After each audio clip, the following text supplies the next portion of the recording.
welcome back to the Pretty Little Podcast. We're your hosts. My name is Phoebe. And my name is Caroline. And today I'm all out of sorts, you guys, because typically we do the recap first. This week we're doing pop culture first. So today we're going to be talking about all the pop culture happenings over the last week, of which there have been quite a few interesting ones. I feel like a lot of little random things. Like, it wasn't like when the Coldplay thing happened. It's been a lot of little moments. But I do have some personal updates that I want to share. So the first thing is, like, I don't know what my luck is with waiters at a restaurant, but I had another absolute bullseye last night. Absolute hilarious moment with a waiter I'd love to tell you. So Anthony and I went to Putt Shack last night and had a blast. It was super fun, except for, like, why are there individuals on this earth who think they're the only individuals on this earth? Like, do I have this complaint every single week? Am I a broken record? Why does my argument still stand that there are people on this earth who forget? For sure. No, like, they do. It's so rude. We went on a Saturday to Putt Shack. The lines were long. The jokes weren't funny. Just kidding. Anyway, I just always just can find a through line. But anyway, there are all these people in line, okay, and they're like families, right, that are going faster than this young couple, two people. They are walking as though they are, like, being instructed. They're on a movie set and they're being instructed that this is a slow motion scene, but we don't have the budget to do that in post. So you have to walk in slow motion in real life. Like while Sean we and film. Camila. Yes, it was like crazy. And, like, I don't know if this was like a first date. They're certainly not, like, comfortable enough with each other yet, because they're both dressed, like, super nice. Like, I think the guy ironed his pants. We're at Putt Shack, sir. Like, you don't need to iron your fucking pants. What age were they? They were probably, like, mid to late 20s. And the girl is, like, dressed. Like, she's wearing a full skirt. She's got, like, you know, her sweet little summer girl outfit on for this indoor active activity. Super active. I mean, I was sweating. I don't know why nobody else was sweating. I was taking it really seriously. Just kidding. I wasn't sweating. Anyway. You get extra points for every lap you take around the whole thing. So Caroline was actually just sprinting around the whole thing like an obstacle course. And then you get extra points too, because there's a bucket when you're leaving, and if you can wring out your clothing and your hair and fill the bucket with sweat, your meal is free. So we were really gunning for that. I'm just kidding, you guys. Putt Shack, if you're listening, I know that's not true.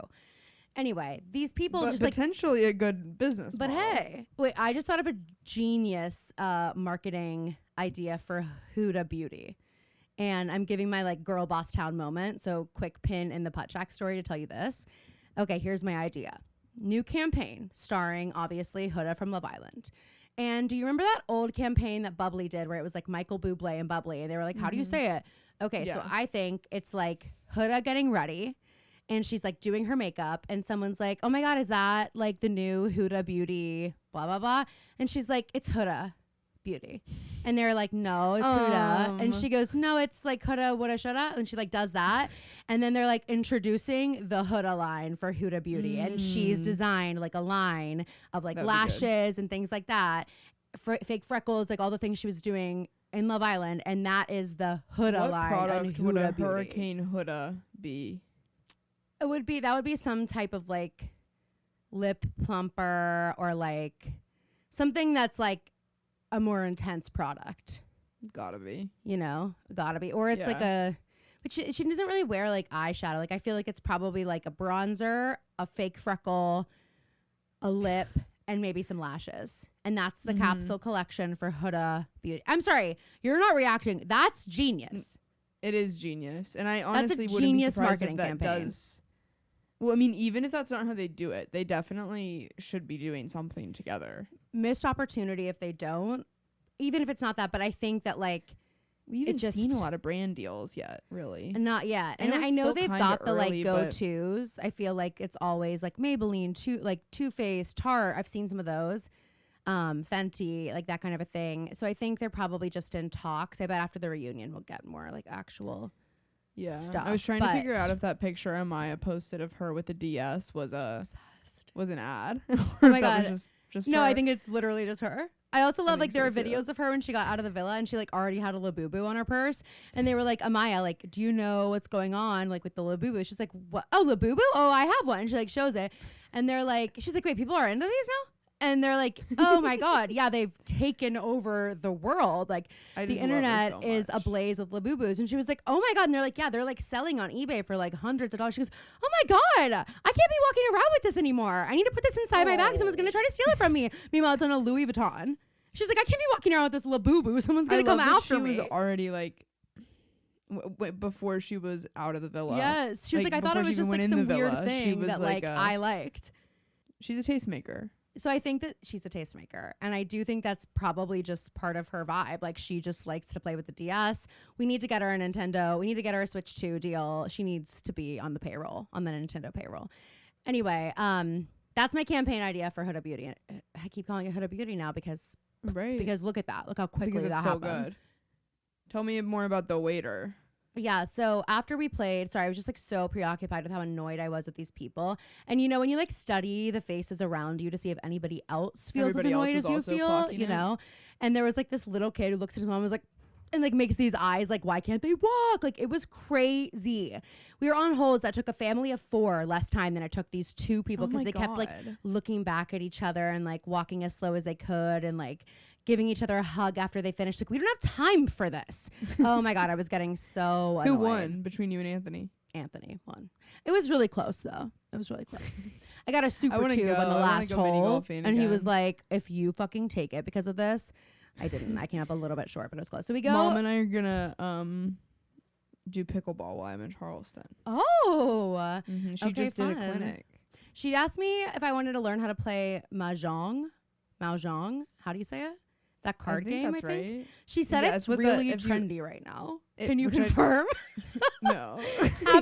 I was like, it hasn't come across my desk, and I am literally my finger is on the pulse. I'll ask my trendier friends and see if they're hey, playing Phoebe, mahjong. We literally have a pop culture podcast. We're as trendy. We are the trendy friends.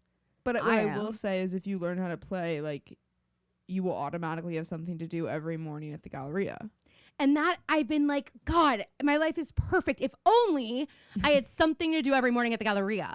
Like, if only my mornings were a little bit busier. You know, I'm like, I don't have enough on my plate. Exactly. So anywho, so we get to our table. Oh, thank you so much. Love you. Special delivery? Oh, what special delivery? More I hope it's a howler. You hope it's a howler from my husband? Yeah, no, just a couple Celsius. They didn't have the flavor that I wanted, so he had to guess for me. Bleak. And you know, the main flavors that I drink for Celsius are orange, because it tastes exactly like an orange soda. Like I do good like the orange flavor. It's crisp. I haven't had a Celsius since college, but I do like the orange flavor. That's insane. Okay, hey, don't say that on the air. I am actively trying to get us a brand deal. Hey, Celsius, if you're listening, send me some. Send us.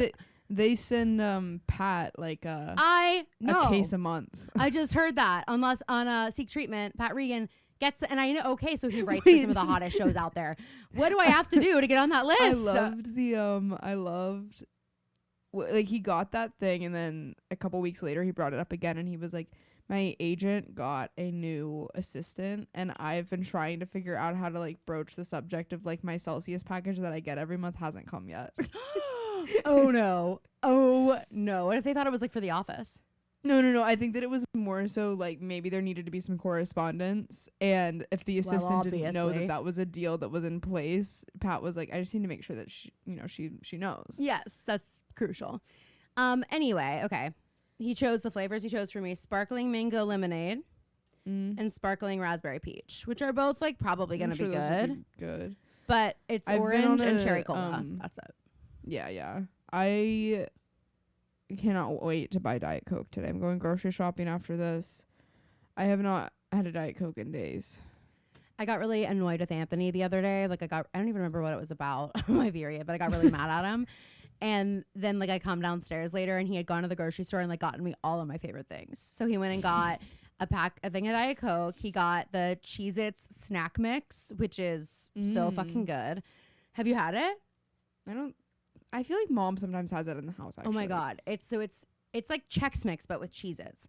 So it's Cheez-Its, pretzels, pretzel sticks, the little like white bread things from Chex Mix, little cheese ball puffs, And I want to say there's something else in there too. It's so yummy. And then it's got some sort of like good seasoning on it. So it's delicious. Perfect snack. Yummy fruit snacks. He got me Oreos. He got me my favorite ice cream. Like he did it up. Like he got a watermelon. He was like, okay, does this fix it? And I was like, it does. Back to my dinner. It fixed it so well. Caroline doesn't even remember. I don't remember what the fight was about. Don't tell him that. Hope he's not listening. He's not. Okay, so back to our dinner. So we're sitting there. Where'd y'all go? We ate at Put Shack because they have a salad that I really like. Okay, this is the What Does Caroline Love episode. They have a pad thai salad that is so good, and you can get it with like their fried chicken, and their chicken is like special. It's actually, you wouldn't really expect the food to be super good, but it is. And the pad thai salad, it's like crispy kale, and then like the lo mein noodles, and then it's got some veggies. It's got like a soy kind of sauce on it. The chicken. It's delicious. Anyway, so I've been like dreaming about it. So that's what I got. And we knew what we wanted pretty quick. And so the waiter comes over and he's like, hey, whatever. And Anthony does this thing that I can't believe I'm admitting on the air because I hate it. He orders an Arnold Palmer like everywhere we fucking go. He does it everywhere. I hate it. And I love the lead in. I love that the lead in is, hey, do you guys have unsweetened iced tea? Well, they're like, he's gotten confident lately because enough people have known what he's fucking meant that he hasn't had to like explain it. Which, so to be fair, you should know what it is. It should be pretty easy to order. Yeah. So he's like, I asked the guy for a Diet Coke, and he asks the server for an Arnold Palmer, and the guy's like, a what? Do we have that? You're at a golf restaurant. And Anthony was like, do you have unsweetened iced tea and lemonade? Can I just have like that mixed together? And he goes, oh, yeah, I think we should be able to do that. I'm like, okay, you definitely can. But anyway, so then I'm like, oh, are you ready, Anthony? Let's just order. I was hungry. So the guy's like, oh, okay. So I start ordering the food, and he's like stressing the fuck out. Okay. So I'm like, we're going to start with the Brussels sprouts. He's like, okay. And he's like doing it on his thing that you can order it right Which, from by the the way, I just want to say, I don't know if I'm on Nightmare or Dream today. You're on Dream. I think I'm on Dream because I did Jamie Lee Curtis. And by the way, I put in the episode, I very briefly was like, I'm leaving what we're saying in here because the clip still made me feel the way that it made me feel, but I am acknowledging that Matt said there's no beef. Matt says, don't you guys be trying to start something. I still didn't like it. And I saw a lot of discourse online about it that was like, this triggered me. I'm quoting the tweet. It was like, this triggered me as like a gay theater kid. Mm-hmm. And this was what it was. It was like, okay, shut the hell up. Bring it down. You're being too loud. At your own event, you're too much. And it's like now, like these are like the epitome of those gay theater kids that grew up to be doing this. And they're at their own event, and it still happens to them. And and the only reason they have the event is because they've been themselves. Because they have been too much. Exactly. And like they found their people who don't think it's too much, and where they're celebrated, and it even happened there. And so like it is kind of like a triggering video to watch in that way, because I was just like, oh, like I remember I wasn't the gay theater kid, but I was the theater kid who was always too loud and like whatever. And I just remember when it was like, okay, like okay. Everybody, you know, and it's like it just eats you alive in your core. Right. I wouldn't have been able to continue on with the event that night if I were one of them. They are better than me. Thank God that they did. I'm so excited to watch. I can't wait. But what I was gonna say is, like, if I were on Nightmare today, those machines would be on there. It's not more efficient. No. It is not more efficient on any restaurant I've ever been to. It has not been more efficient than you writing it down or remembering it and going and putting it in the system. And also, like, I don't care that maybe I also don't think it's more efficient payment wise, because you have to like awkwardly, the waiter has to wait around while you pass the thing around and it gets to each person's order. It's like, it's not better. I don't like it. It's slow. So we're here. So I'm ordering and I'm like, can I please do the pad thai salad? And he's like, oh yeah. Wait, what? The what? And I was like, the pad thai salad. He goes, the pad thai? And he is acting like I'm speaking a different language. I'm like, yep, yeah. And it's like not a new item. I'm like double checking the menu, like, did they remove it? Even though I just looked at it. No, it's here. And he's like, can I see your menu? Like, he doesn't like believe that it's on there. I'm like, yeah. And I turn it and he's like, oh, the pad thai salad. Oh, I'm like, wait, imagine you like you're saying pad thai salad, and then he looks at the menu and he's like, oh, the super crispy crunch. Like he like only knows it by like the name on the except for menu. that the name is just pad thai salad, by the way. Oh my God. So we're like, okay. And then he is like, sorry, I'm just, and I was like, okay, must be his first day. So then like he never comes back, and he comes back in a second with our drinks, okay? And we don't have menus anymore because we've ordered. And he goes, do I need to get you guys some menus? we're like, huh? And he's like, oh, you already ordered. I was like, yep. And you took our order. You forgot to put it in. Oh my God. Yeah. So then he leaves, and Anthony's like, God, I can't wait to see what comes out. Like, I cannot wait to see what he thinks we want for dinner. Like, I can't wait. And he was like, actually, maybe we should take menus. And we should have just been like, yeah, like ordered again and then the food comes out, and it was totally correct because he had to do it there when he was standing with us. That is the one perk. Like, right. I do believe for this sweet man, if he had gone back to a POS system, this never would have happened, you know? And then he comes back, and he's got like this big ass tray. Yes, he's this big empty tray, and we're like finished. And he's like, and I can take these out of your way. And so I like pick up my bowl and hand it to him. He's like, I'm gonna have to come back for that. And I was like, okay. He was like only ready to take the drinks. And I was like, okay, pardon me of this huge ass empty tray. And he's like, I can get this all out of your way. And he like reaches over just to take like the drink, like the Diet Coke glass. We were just like, this is so funny. Like, he is stressed as fuck. He can't keep his cool to save his life. Like, it was just kind of hilarious. Do, like, consistently I know hit the jackpot. And like, I just was reminded of the time that we sat in Little Tokyo for 30 minutes and we're not served. Yeah, that was horrible. By the way, guys, my name has been updated in Little Tokyo's system to Phoebe with 2 E's at the end. Whoa, that's kind of cute. For all of high school, it was Phobe. Phobe. Aww. And so when I put my phone number, and if they didn't know who I was, they'd be like, and will this be for Phobe? And it's like, because they were like, who the fuck is Phobe? No. They were like, it's spelled Phobe. We're not going to assume it's Phoebe. Maybe. Okay, well, do you have any personal updates? Because I do have like one more thing that I'm honestly on the fence about sharing, but if you want to go first, you can. Well, I saw Superman. How did you like it? I adored it. I thought it was so I really want to good. go see it. I've only heard amazing things about it. And y'all know I'm not a superhero girl. No. I'm not an action movie girl. I wasn't gonna go see Superman until I saw how people were talking about it. I mean, it's crazy. And Anthony brought it up because he loved it. So he went to go see it alone. And he also went to go see Fantastic Four, but he went with a friend. But I was like, first of all, I'll see any movie. Like, it doesn't matter what the movie is, I'll go. And number two, I like action movies and superhero. Why aren't you inviting me? I was like, what the fuck? It's you've gone down 2 movies without telling me? Anyway, one of them was Superman, and he keeps playing me the soundtrack, which he keeps playing it, and the beginning of it sounds like Unlimited, and he was like, oh, he was like annoyed by that I noticed that. But he keeps talking about it, and he has this like issue where he hates like every young handsome Hollywood actor, like Timothée Chalamet. You know how a lot of men just like hate him. That's Anthony. Yeah. Like, he's just like, oh, like he's not even good. I'm like, you're dead wrong, but okay.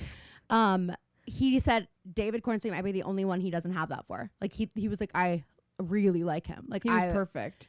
I saw a tweet that was like, Henry Cavill's Superman is for the male gaze, and this Superman is for like the female gaze, but also just like it feels more authentic. I watched part of the Ken Reeves, I think, is the original Superman. CNN just did a documentary on him, a docuseries. And I watched a little bit of it, and also his son is a journalist. He works for GMA, and he got to interview David Cornsweet, which I thought was it was really sweet to be like, for him to be like, this is the first time I've ever been in my life been older than Superman. Wow. Because and it's just like and I think that his Clark Kent was so good, and also just like, there's something about the Superman that just really works, and it was so good. And Krypto is the best part of the movie. Steals the show. Is that the dog? Yes, and he's just Sid. Oh. And actually, I thought that Nicholas Hoult was really good too. He like, and it's hard, I feel like, for acting to like really pop off in an action movie sometimes. Yeah. People just, I feel like automatically don't take it as seriously. But he was.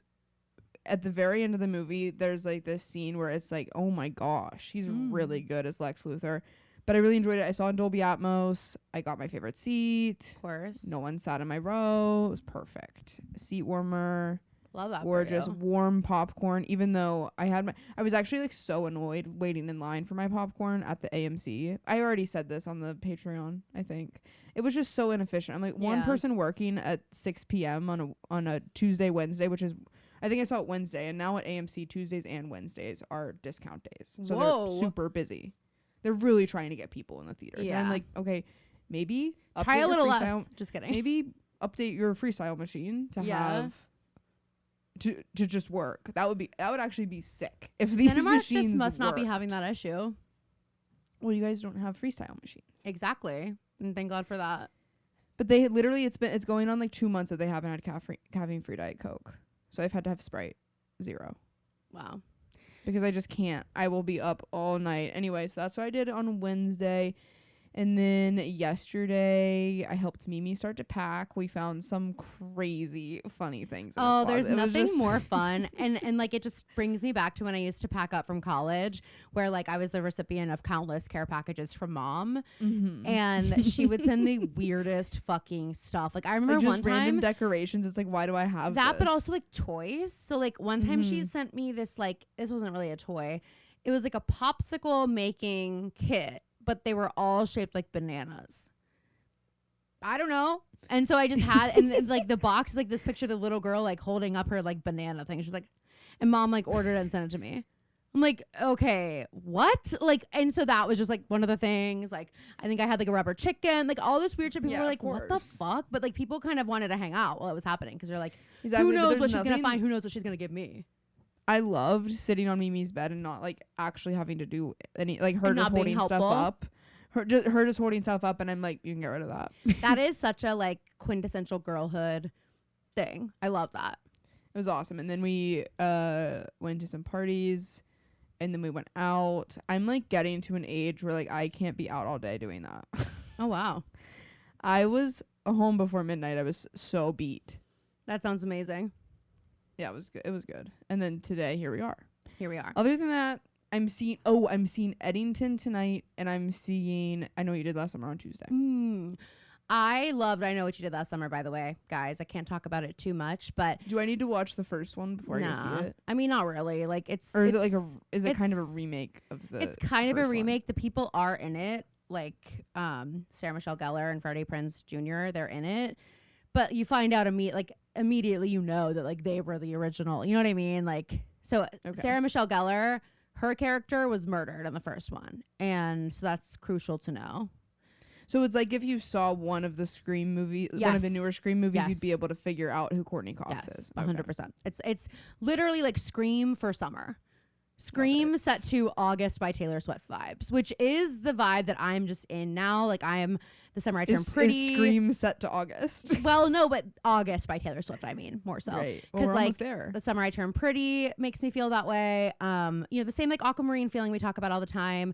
We Were Liars is making me feel that way, even though it's a darker show. And Phoebe and I did just do the first episode on our Patreon last week, and I loved it. Have you been watching it all since? I'm like 4 episodes Mom in. was kind enough to pick up the book for me. Oh. And that's going to be my beach read. So but now like I can't talk about it with you. That's so annoying.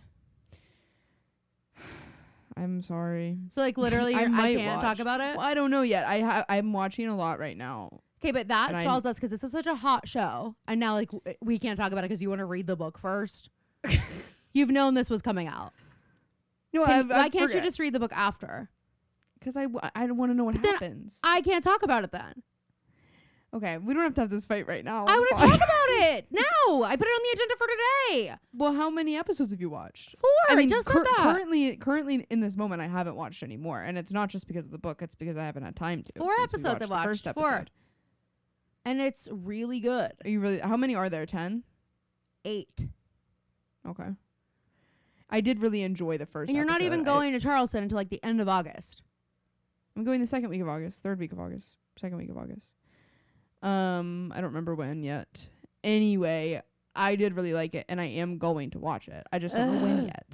Well, guys, I've been watching it. I'd love to talk to you about it, but unfortunately, Phoebe's like being Aria right now, so I can't.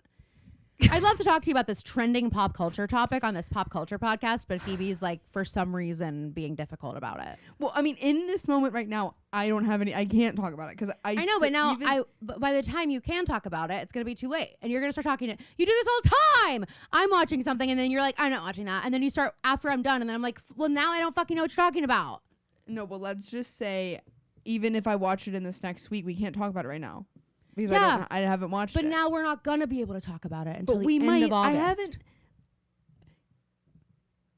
Don't be so black and white. I might watch it. I don't know yet. I don't believe her. I don't know about you guys. I don't believe her. And it bothers me because you guys are begging us to talk about it. And Phoebe's like, well, sorry, I want to read the book first.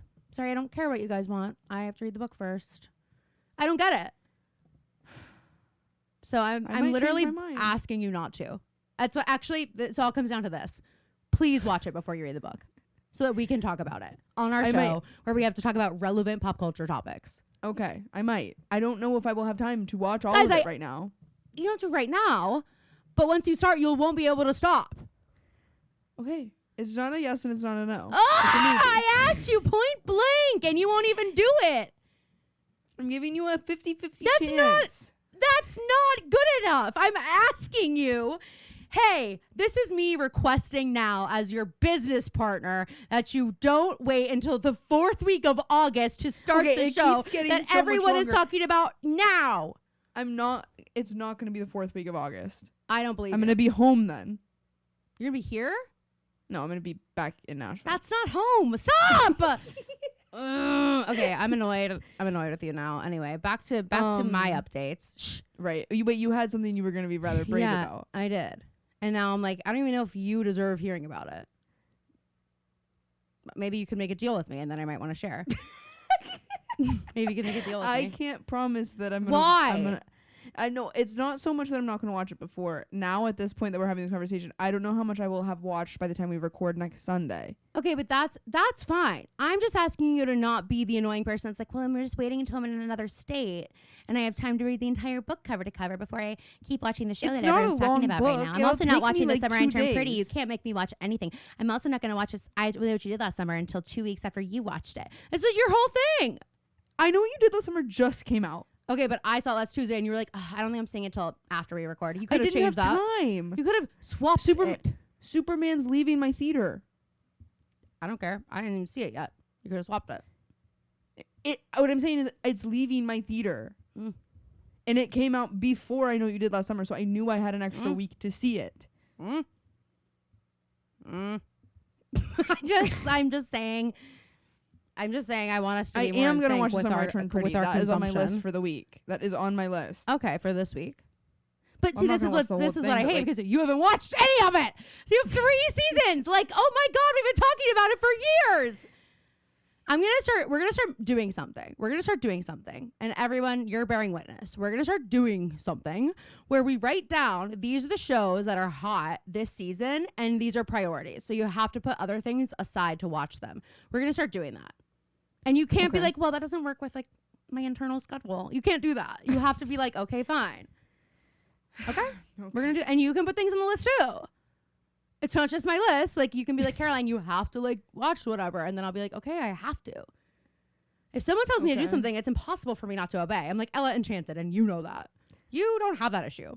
What have I ever disobeyed, Phoebe?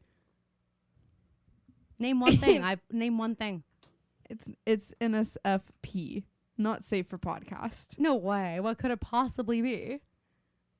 I said what I said. I can't even think of one thing I've done bad. I literally can't think of one. The people on the podcast are like furiously writing in. They're like, oh, I remember this one thing that you did bad, Caroline. I saw this video, this TikTok of these sisters, and this dad, they're at Disneyland, and this dad is filming, and it's the older sister and the little sister holding hands. And the dad, you hear the dad go, that isn't something you see every day. and then you see the little girl see something off out of the frame that she wants to go see, so she starts to like pull her big sister in that direction, and her big sister digs her feet into the ground and pulls her sister back. And the dad goes, yep, now that is more like it. Wait, did you watch the video of the twin girls that I sent in the group chat? Yes, that is the You booty head. And then the little like when they like thought they ate. The flicking. Also, when she goes, when the little sister goes, I'm getting off this bed, and she goes, that's exactly what I want you to do. She's like, I'm getting away from you, and she's like, that's exactly what I wanted. It's these two twin girls, and their mom is recording them, and she's like, just showing some of the twin girl fights that we have, and it's these two girls who look exactly the same. They're like 5 years old, and they're flicking each other, and they keep being like, that doesn't hurt. It doesn't hurt. And they're like, yes, it does. Ow! And they like hit each other's hands away. And then they're like, booty head, you're the rudest head in the entire world and the sand and the ocean. And then like they like turn their head and they're like, I fucking ate with that. And the other one's like, well, I think you're the rudest head in the whole space in the whole universe.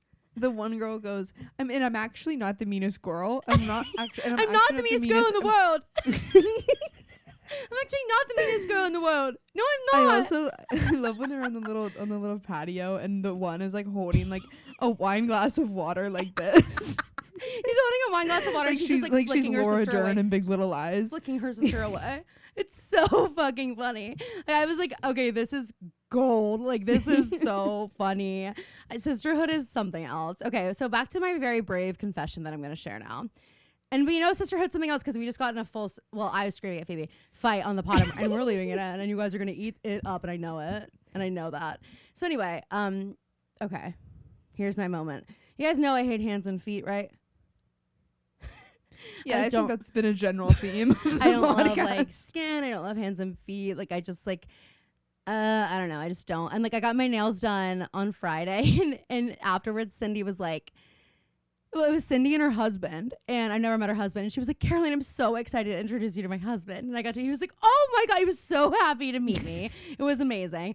And then like he takes off his jacket. He's wearing a t-shirt with Cindy's face on it that says haters make you famous. Yeah, wait, he's her biggest fan. Like she did my nails with this really cool design, and then he was like, they look beautiful. Like he was like so into them. It was so cute. But anywho, I hate hands and feet, and so I just went and got my nails done, and I was going to get a pedicure as well because I'm going on this bachelorette party this week. But half of my toenail broke off. Not in a painful way. It's just like half of my toenail broke off. And like I was hermit like crab getting out of its shell. Just like a hermit crab getting out of its shell. Thank you. Now I don't feel as weird. So you shouldn't. I was just like, I'm not going to get a pedicure because it's like, it's just weird. Like, I think it's for my docs, but just like part of like half of it fell off. So I was like, but like we're going to a rooftop pool and we're going to be in Savannah and like I'm going to want to wear open-toed shoes. And I was just like, fuck my life. So I remembered something that I was told once, and I actually think that you are the one who told me this, and I think that Mimi is the one who did this. And I found Glamnetic fake toenails on Amazon last night at 2 a.m. and ordered 2 packs to my house. So they'll be delivered today or tomorrow. I told you that? I feel like you told me that Mimi has done that.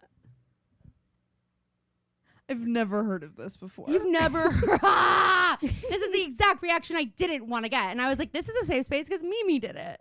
I kept thinking that Mimi did it. Can I have her number? Well, maybe y'all had a conversation about that. Maybe. Like no, I feel like you were like, oh, Mimi's done that before. I'm not so sure. Oh, I just outed myself on there. Okay, but well, who cares? I mean, they make the products. They do, and when I saw that Glamnetic made them, I was like, oh, this has to be more common than I think it is. Like it, and they had like cute ones, so I ordered. Well, it's definitely more common. I mean that. But I'm also like, what if they're just like, what it's if never you're happened to taking me. off your sock or something? It's never happened to me. Yeah, well, of course, you have perfect feet. Everybody knows that. Everybody, it's famous, best in the land. What if you like took off your sock and like one of your toenails just fell? Like people would freak out. Like if they thought it was like your actual toenail flew off. That's so true. What if they're like long? Imagine I don't want them to be long. You're in the pool and like you're in the pool a little too long and it you don't feel it pop off and slowly it just floats to the top. And they're like, is that a fake No, that's an actual toenail. And you're not used to seeing fake toenails, so you're like, it must be a real one. This real toenail just came off. And it's beautiful. My God. No, I know. So I did order some and I am going to try to use them and see if that like helps. Cause I'm just like, and here's the deal. I know nobody's thinking about my feet as much as I am. I know nobody's going to be like staring at my feet like, holy shit, should have gotten a pedicure. My feet probably aren't even going to be the grossest feet there in Savannah at that pool. I don't mean out of the girls. Okay. Stop. But I am convinced. And it's like, am I just going to be drawing more attention to them by wearing fake toenails? Probably. I'm still doing it. Maybe. If they work. If they work. Yeah. If it'll make you feel better, do it. Yeah. I mean, it will. If they. But again, thank you for that if brave confession. Yeah, you're welcome. That was honestly really a brave confession for me to make. And I'm proud of myself for doing it. And I'll let you know how it goes. And maybe you're going to want to use them too. Maybe. It's good to know for those moments when mom's like, girls, you need to wear open-toed shoes. Girls, you need a pedicure. And it's like, oh, well, good thing I have fake toenails in my room. Mom's going to have a field day with this. You know what? It's either Mimi or Liney who's done this. Yeah, well, one of the two. Text me now. Either way for sure. Text me right now. But mom is gonna love it because she loves she loves like finding little gadgets like that. Well, you know? She does. I mean, honestly, mom might really like it. I gotta tell Amber about it too because Amber hasn't been getting her nails done. She came what are they with called? me. Glamnetic, but I don't know if that's the one that Mimi used. I just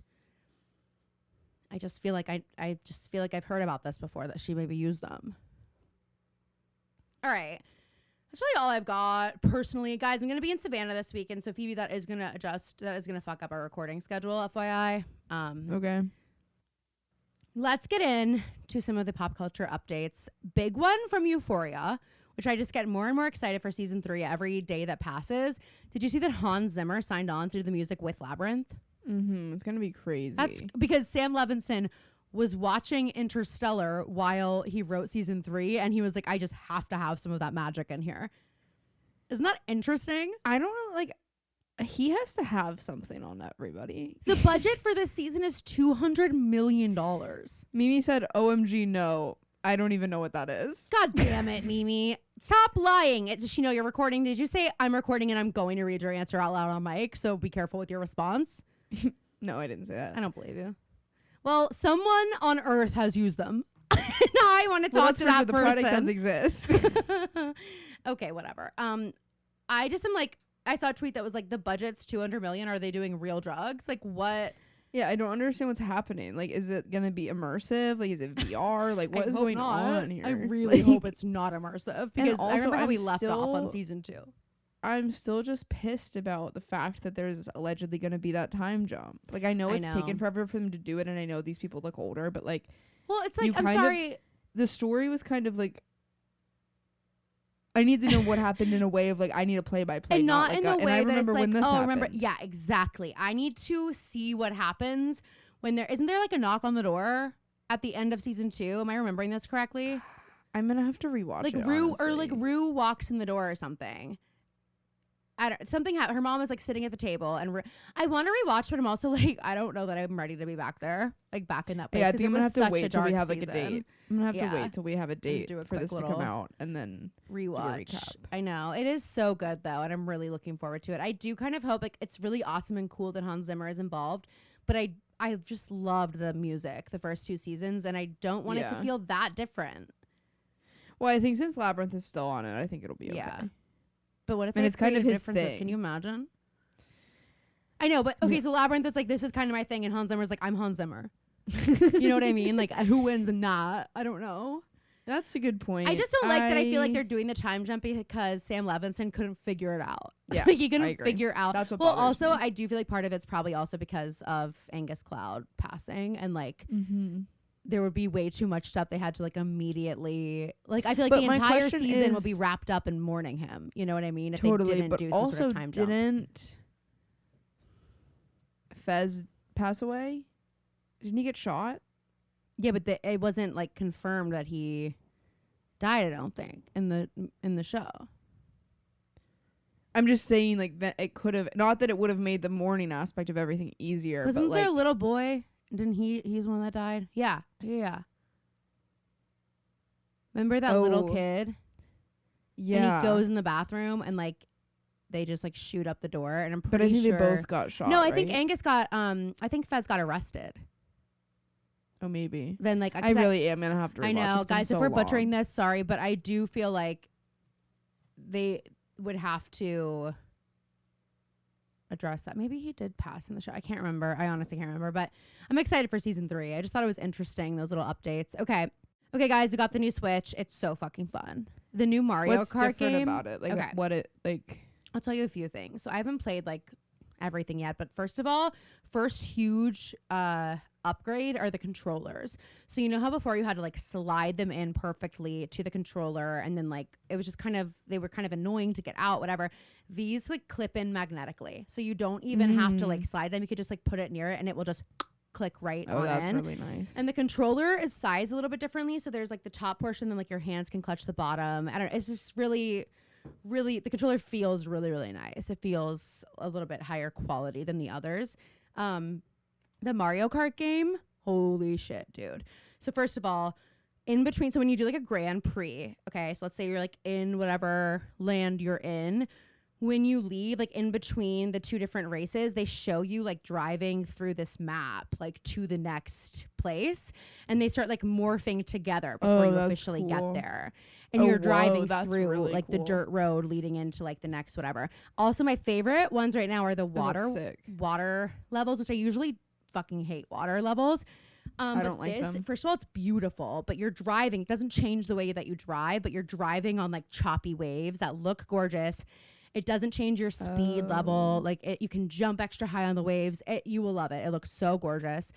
The other thing that's cool is when you're on like the home menu, you can just start driving around and do free play and explore the world. Oh yeah, I've been seeing TikToks of that. And there are like challenges you can do, so you can like go, explore, but you can literally like drive to the different maps, to the different, racetracks, and like actually explore the world and collect outfits for the characters. There are like tons of characters and tons of outfits to unlock, which is really neat. Like we just got like Sightseer Mario, and we got like there's like a baby explorer Peach, like all these weird different things.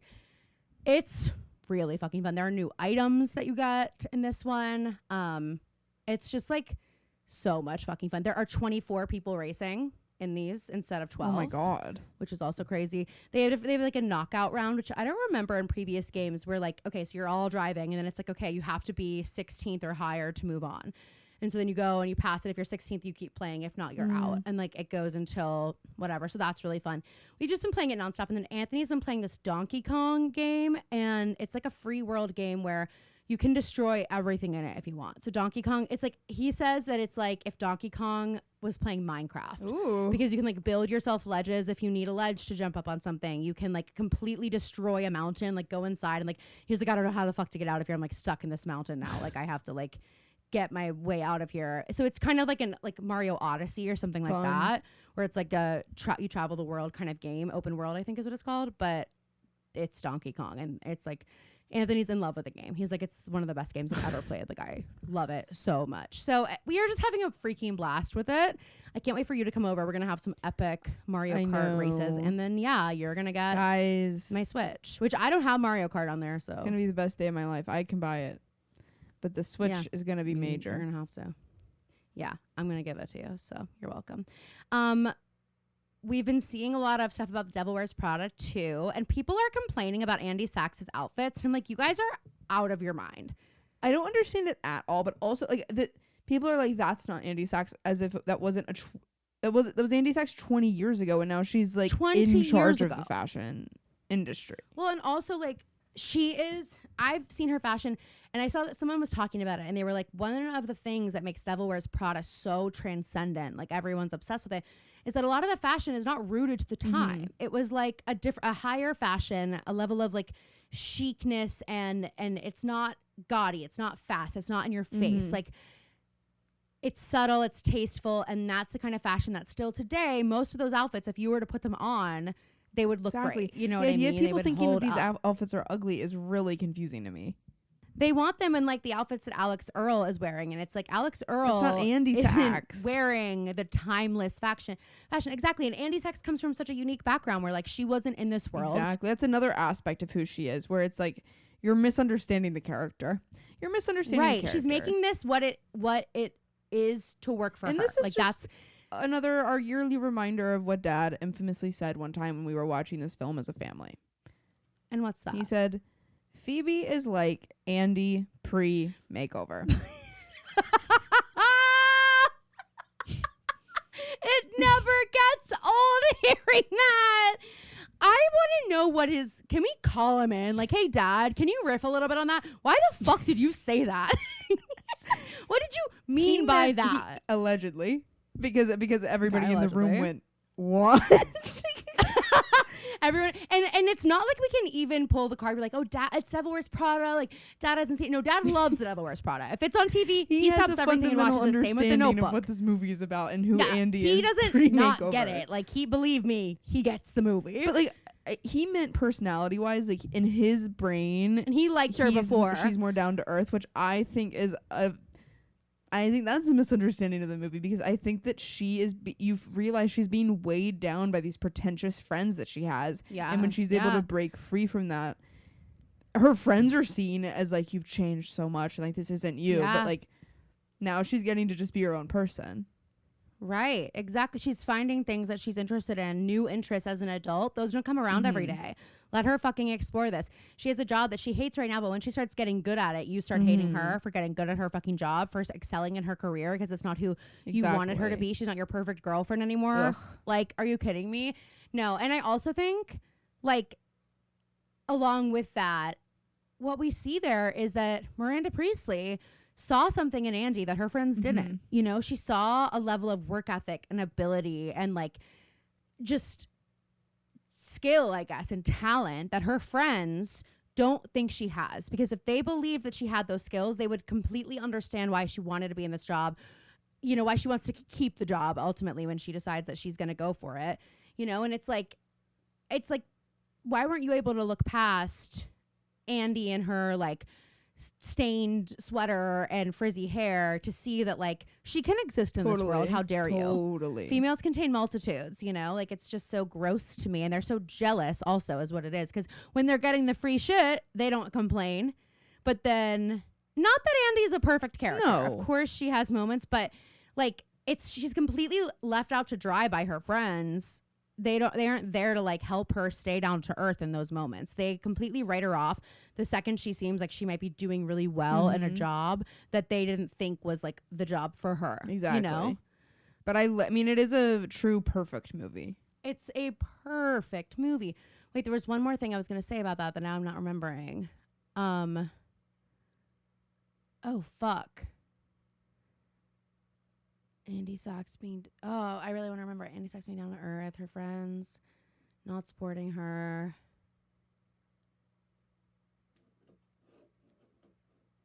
Yeah, I lost it. It's gone. Just like that, it's gone. Oh my God. Just like anyway, that.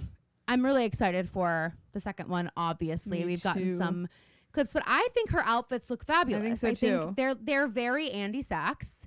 They're very chic. It's another just example of opinions. Everybody who's that TikToker, Elise something? She's so funny. But she made a TikTok and she was like, what kind of drugs are the people who comment on stuff on every TikTok? No, I know. What are they on? Like she was like, there was this video of like someone saying, I really don't like when my friends like act like they're a bad texter, and then as soon as they're talking to someone, they can like text that person all day. And all these comments are like, well, actually, if you have ADHD, it's actually really debilitating to send text. Oh my and God. It's like, and she goes, that's not about you. This TikTok is not about you. And it's just like, that's an example of anxiety is selfish, by the way. We have access to, and I think I say this once a week now on the podcast, but like the amount of access we have to everybody's opinions on everything and the constant discourse on everything, it is exhausting. I've just followed this Instagram account called Gap Playlists, which is like, yeah, I love it. It reminds me of a simpler time when like I think about if paparazzi pictures had leaked of them filming the first Devil Wears Prada. Yeah, what would people have thought? We would have seen a couple tabloids about it maybe, and then like maybe you would have talked about it with your parent, like at the family dinner table, but like there wouldn't have been think pieces about it. And it's just, the movie's not out yet. Don't you so guys how can get we tired? possibly have think pieces? I mean, I know about that we have it, a full podcast about our opinions. We do. But like, but our opinions are the right ones. So it's like, what? But I mean, I also mean more so like, we're kind of like it's a radio thing. Radio shows have always existed in that way of like Andy Cohen has always had people on like giving their opinions on these things, but it's more so when it's something like that where you're in the car listening to someone talk about something and you're not having to constantly engage in discourse with people that you don't know. I don't know. It's just, I don't think it's conducive to a very successful society. It's not looking too good. Well, it's also, it's tough because it's like you're capable of all this discourse and confrontation and whatever online, but then you get in person where it matters, where you could have conversations with people and what you're going to say isn't going to be misconstrued by the nuances of text or things like that. And you're quiet, you know, like have the same energy everywhere you go. Don't just talk shit about Justin Baldoni online if you're not willing to do it in the nail salon. Okay. And that's just that. And guys, it keeps getting better and better. But I like don't want to talk about it because I just don't. But I just want you guys to know that we continue to be vindicated. Okay, moving on. Let's talk about Gwyneth Paltrow and her astronomer video. That was really genius. And so I went to the Coldplay concert last week. Oh yeah, how was it? It was actually like. Did anything similar happen at your concert? No, I wish. It would have been crazy. Do they still do the kiss cam? Yeah. Well, the thing is that it's called the Jumbotron song. So like everybody knows that like they take a camera and they find people in the audience, and then Chris Martin like writes a little like 3-sentence song about them in that moment. And so like well, okay, but to be fair, I wouldn't know that if I were going to a Coldplay concert. No. He explains what it is.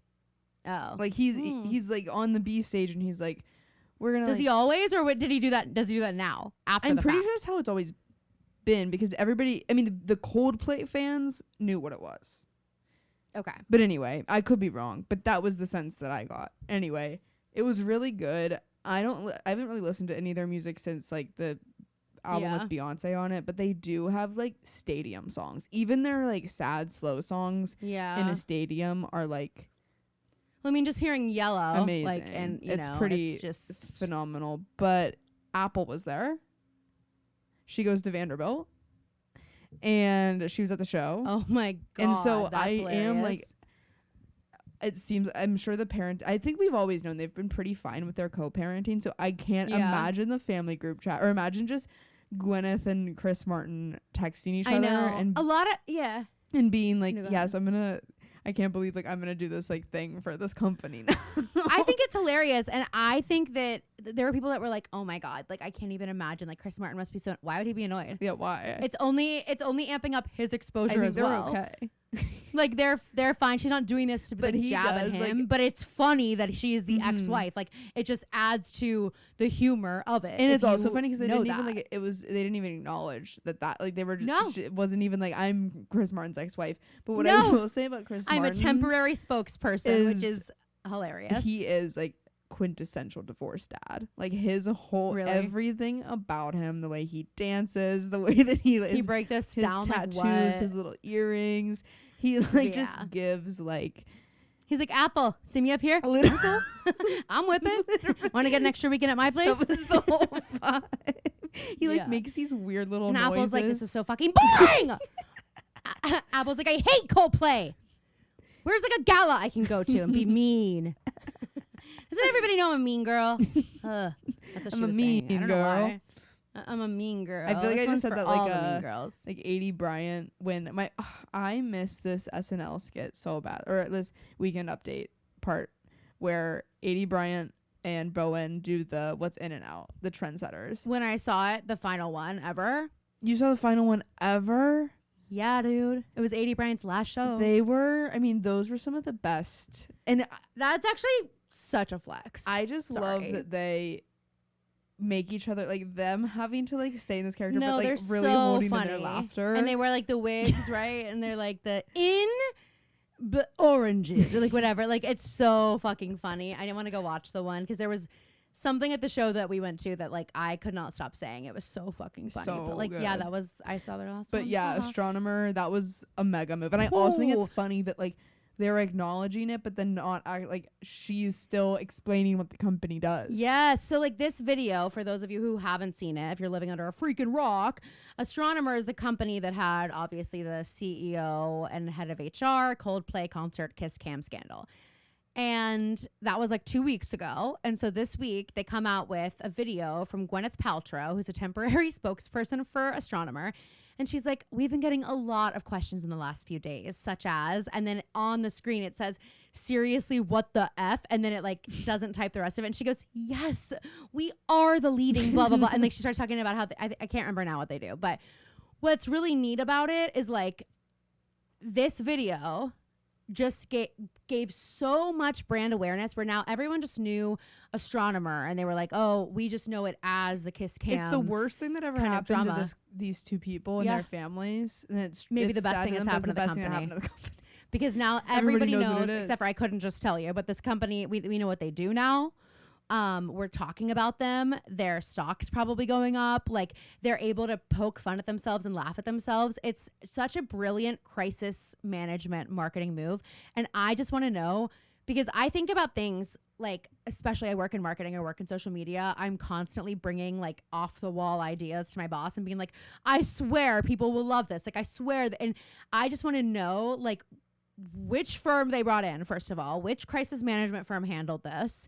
God, I'd love to be in a job like that, low-key. And then like how this was pitched. Like how did they come up with this? Did they always know it was going to be Gwyneth Paltrow? Was that like and what if we could? Like, I don't know, but it's just so brilliant. I just absolutely loved it. I can't get over it. I think it's so good. And I want to know what that conversation was like. Don't you? Yeah, I agree. It was because it's such a risk. They were probably like terrified because it's not like they're like a bratty brand. It's not like they're a company that's like living on social media doing stuff like this. So funny though. I mean, that truly genius. Truly incredible. Genius on her behalf of having done it. Yes. And that check, I mean, and just knowing how much money that cost, it's like, think about how hard they had to fight for this. They're like, no, I know this is the most expensive thing we've ever done. It's going to be worth it. Imagine we found out she did it for free. she's like, oh, we just love being petty towards each other. I'm in pro bono. Goop's doing really well. My vagina candle doing really well. Pro bono. Whatever I got from the ski lawsuit, which is still being made into a musical. Which, yes, in case you were looking for an update, it is still being made into a musical. Oh, did you see? Well, you did see because you sent it to me. The casting of Jesus Christ Superstar. Amazing. Adam Lambert as Judas. Cynthia Erivo as Jesus. I knew she was playing Jesus, but I did not know he was signed on for Judas. Guys, holy fuck. Philippa Sue as Mary. How old were we when he was on American Idol? Was I like 7 or 8? I think I must have been in high school. I might have been 9. I was probably like. I think it was in 4th grade because I remember I was obsessed with the song If I Had You, but like 9-year-old Phoebe would have absolutely lost it over him playing Judas for real. 9-year-old Phoebe would have lost it. Well, maybe not 9-year-old Phoebe, over him playing the MC too. Yes, well, 9-year-old Phoebe wasn't quite sure. I'm gonna make one of my next projects for my apartment. Mm-hmm. I don't know which wall I'm doing it on yet, but I'm gonna make an icon wall, and I'm gonna acquire like cool frames from like different Goodwills and stuff, and then get good at framing and like finding fun matting paper, like different prints, but then have all pictures of like people that I love. I love that. And of course, Alan Cumming will be dead center next to Joe Biden. Dud, of course. I said dud. Dad, of course. No, I love that idea. I really want to do something similar when we eventually buy a house and like are doing shit like that. I want a bathroom to have iconic pop culture moments. I thought about doing it in mine because my walls are so like I just would love to cover my walls up with something, but I just I don't have a fan in my bathroom, so I think moisturize it just isn't smart. Oh, true. But it would look cool in there because it's so small. Wouldn't that be neat? Like it would look. If it were just moments like off the top of my head, Kanye and Taylor at the VMAs. That's one of the photos. Just like photos where it's like you kind of had to be there to know what it really is. Maybe a photo of Marnie in the dress at Charlie's party. Just like little things like that. Maybe like a letter that's been written. Maybe the letter that Taylor wrote about Kanye. I'd like to be excluded from this narrative. A picture of Gwenny on trial for the ski thing. The picture of her wishing him well. Yeah, like exactly. Like these are the photos that I want there. And I just think it would be hilarious and give people something to do when they're in the bathroom in case I lock them in there and they're trapped. Okay. What do you think about Trisha Paytas' new baby name, Aquaman? What the hell? Trisha, why? She is nothing if not herself. What is the reason, though? Is that the real name or is that just like a stunt? No, I think it's definitely the real name. Like, yeah. why? I don't know. The same reason she I can't named be her serious. kids Barbie and Elvis.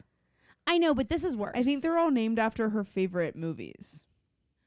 Okay. Still But bad did you if see that? Aquaman's one of her favorite movies. Did you see that? But hey, we love a win for Amber Heard. Did you see that at Ozzy Osbourne's last concert, like days before he passed away, Aquaman like introduced them on stage? Like Jason Momoa? Mhm. Wow. And you know what they're No. saying is that Well, of course. Ozzy is the Trisha's baby.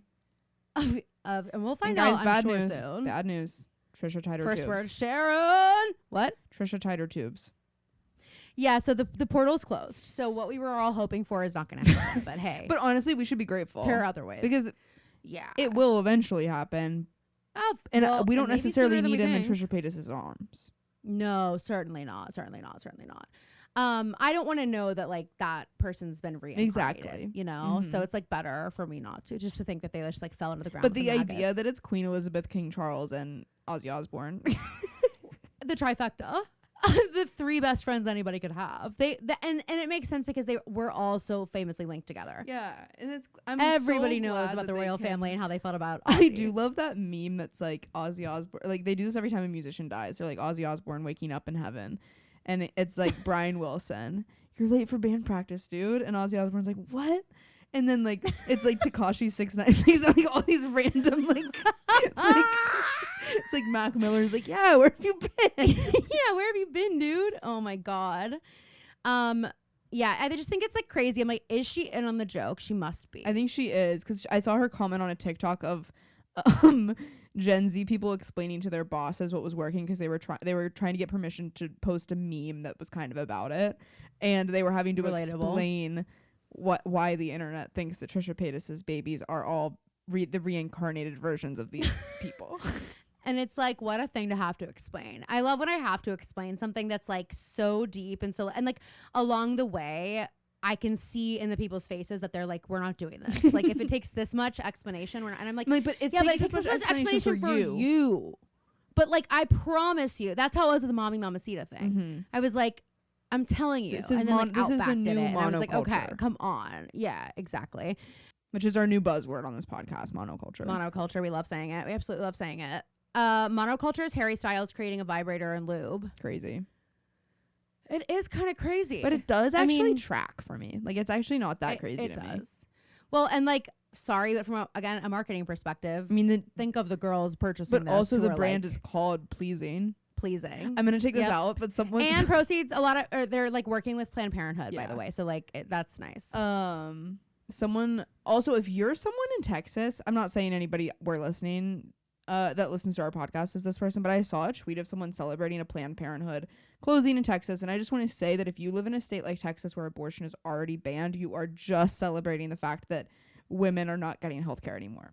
Yeah, that's all you're doing, because it's already been banned. So you're not. I went to Planned Parenthood in college to get birth control. You're not doing what you're well, they would be against that too, probably. Well, yes, but okay, just general go for healthcare. STD testing. Exactly. General healthcare, life-saving healthcare can be what is found there, and it's accessible. But so I'm glad Harry and Olivia Rodrigo, not Wilde, are always doing good stuff for Planned Parenthood. But what I will say, this is what I was gonna take out. Someone tweeted a picture of the One Direction vibrating toothbrush and the new stuff. And they were like, oh my god, wow, how far we've come. Oh my god, that is like, crazy. Okay, Ginny and Georgia, leave it in. Hey, leave that in. And dear media, clip that. I need to stop saying that. It's wait, I've been so actually I'll save it for now I'm gonna write it down. I'm gonna save that. Well, I need to talk about something that just made me think of. Were Mary Beth Barone and Adam DeMarco dating? No. She was dating someone Are you sure? else. Yeah. I know what you're going to bring up. She just got dumped. Yeah, she was dating someone else for a long time. No, that wasn't the Edward breakup. I don't This think is a they were different dating. breakup. All the comments I've been seeing is that it is about that guy. That was a while ago. That wasn't recent. That breakup. I don't know, but I don't think they were. And we also like we've known she's been single for a while. I didn't think I it think was, they I like think it was didn't news confirm that- it, but I unless I'm so wrong, but like I was looking into it and like I haven't, think so you might be right. I think they might have been together, and I think that he dumped her Disgusting. like right after or before her father passed away. Yeah, because this all just happened. The Edward breakup, I believe, was like a while ago. So I don't know what this means for overcompensating season 2. Well, I think they're all professionals. Well, you better hope so. And Mary is You better hope so. campaigning. I know she is, but now I don't know. I can anyone confirm or deny? I'd like to know, but I think I'm right. Harry Jowsey and Sia apparently are not dating, but like, hey, why are we doing this? Is this just trying to get press for Let's Marry Harry? Also, here's what I want to His new say: dating is show? like Harry Jowsey's never gonna get married. He's just not Yeah. because he won't be able to make money if he's not doing dating shows. So he's like in Cape. Yeah. he is gonna have to be a permanent bachelor so that he can do these dating shows and break all these women's heart. And like, what is Yeah. that doing to him psychologically? I really wonder. He's such a good looking guy, and he is so charismatic, and like he is the perfect person for these type of shows, except that he is lethal. Except that he's absolutely lethal to be involved Totally. with. Any woman who's ever been involved with him has nothing good to say about the man. Like, not even like, oh, well, we ended badly, but he was great. No, there's like nothing good to say about this man. I am confused about the relationship between him and Alex Cooper. He calls her like his big sis, and I'm like, then why do you act like this? I want her to make you act better, but I Me guess too. you can't change somebody. You can't change who they are. But him walking around holding hands with Sia was like So a fascinating. weird. Is she releasing new music and he's like gonna be in the music video or something? It just doesn't seem like something that would happen. She goes, oh, na, na, na, whatever that song was. That song. No clue. Okay, what are you doing on your phone? No, I'm writing my rotation down. Okay. But anyway, I was looking it up, and it says Harry and Sia are just friends who bonded over both being from Australia and are just being supportive friends to each other.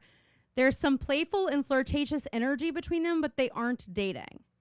And this insider said, their banter's all lighthearted, even though Sia, 49, has made it clear she has a little crush on Jowsey, Ew. 28. I don't like Don't it. put her business out there like that. How dare I you? don't like it at all.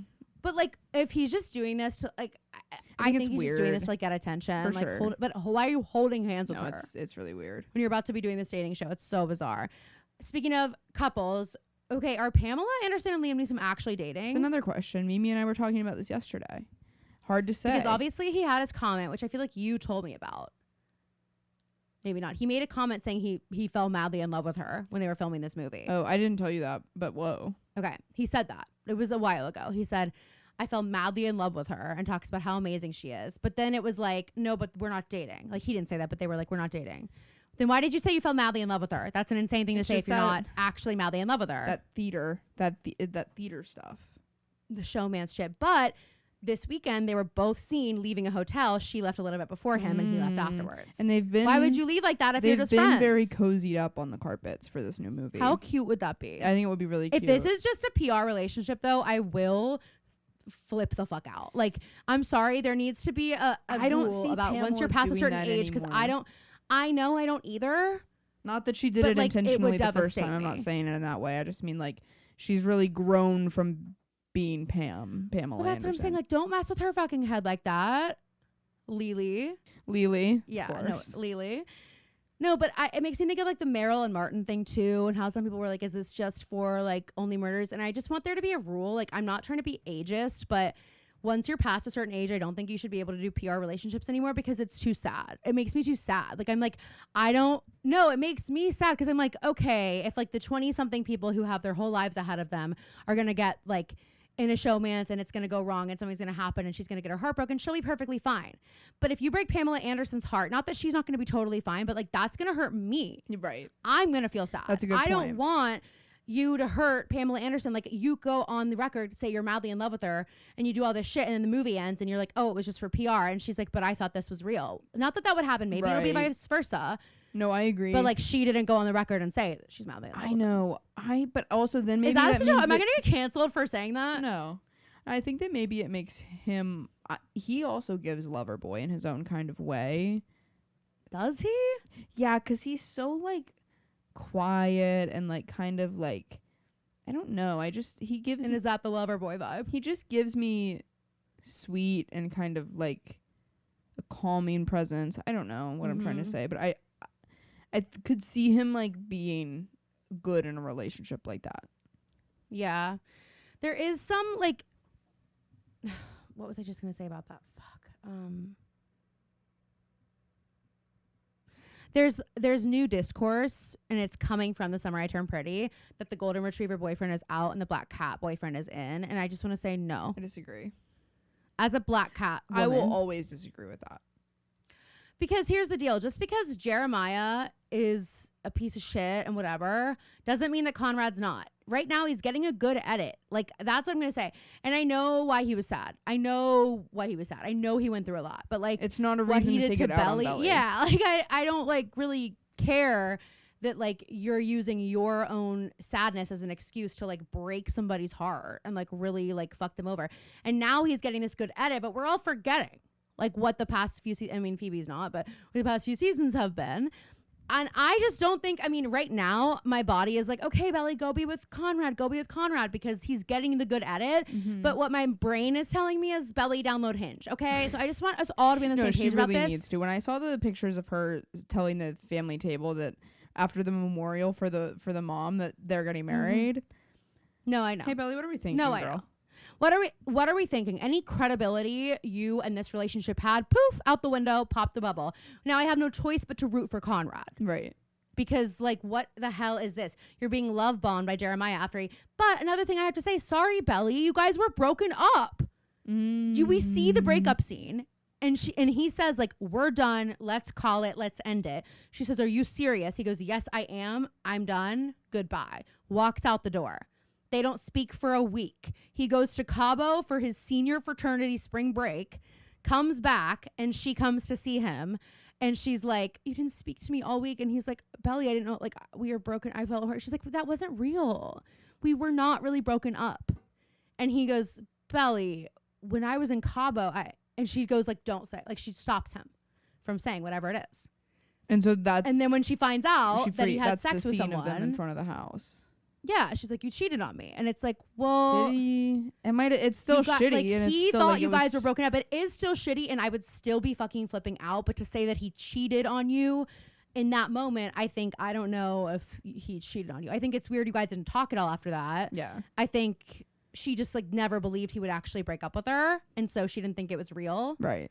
But, like, that would require a follow-up text to confirm, like, especially if I knew my boyfriend was then going on a senior fraternity spring break trip to Cabo with other sororities that she knew was going. Like, if I knew that was happening that week and he tells me it's over before he walks out the door and gets on that plane, then I'm, like, texting and being like, hey, are we actually broken up? Are we single? Or are we just, like, taking a break and, like, you're going to behave yourself? If you had hooked up with someone that week, that would have been fair game. Yeah. And, like, I know you never would have because you didn't want to, and that's why it, like, breaks your heart. But this is who Jeremiah has been. He's been the guy that's like, I get under someone to get over somebody else. So I don't know what's going to happen. My hope is that Belly either swears off men or she just freaking grows up and downloads a dating app. That's what they're there for. I think or just, like, talk to a boy in your class. Talk to a boy in your class. Stop keeping it in the family. Like, it's enough of this. It's enough of this. Neither of these boys are winners, right? In my opinion. Exactly. Sorry. Totally. And if they were winners, neither of them are actually cute. Jeremiah is way hotter than Conrad, I think. But, like, Conrad he does give me the ick. Do it for me. He doesn't do it for me at all. He didn't do it for me in Mean Girls. And I'm going to body shame for a minute. They should have changed that line. His hair is too... Does this guy work out? He must all sweaty at the gym. His hair is too fine. He's, like, lanky and mysterious. Yeah. Yes, agree. It's too fine, straight, and long.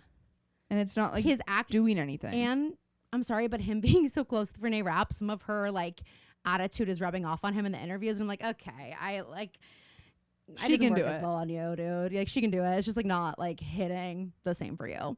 Okay, I want to get into this Tayvis photo dump because it's the first time we've gotten it from one of them, right? Yeah. I mean, we've got a dump like this. Yes. I mean, it's crazy.